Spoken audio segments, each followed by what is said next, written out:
Now I will draw the SFD and BMD diagram for UDL, uniformly distributed load. These are the reactions I have find out by simple as I have explained earlier. By taking moment at point A, we can find out this reaction, and then by applying the formula Fy is equal to 0, we can find out Va.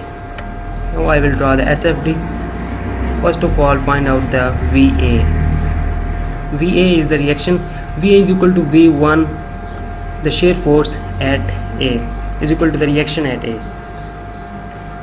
and the shear force at point B, we can find out the shear force at point A, V1 minus loading area, which is acting downward. So that is why we have minus it from the previous shearing force. This load is acting downward, so we have taken the loading area. 5 into 20, 5 is the value, 20 is the span, and the 50 is the previous moment, that is here. 50 minus this area, we will find out the shear force value at point B, and V2 is 0 at the mid span of this beam. This is the SFD diagram for UDL. And now I will draw the BMD diagram for this UDL. This is M1 is equal to 0 at roller. This is M2.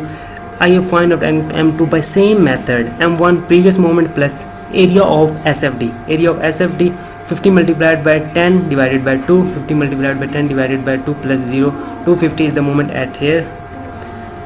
Now this is the second degree curve. Previously, when point load was acting, that was the first degree curve, but this is the second degree curve, because this is the first 0 degree curve, 0 degree line, this is constant slope line, and this is second degree curve.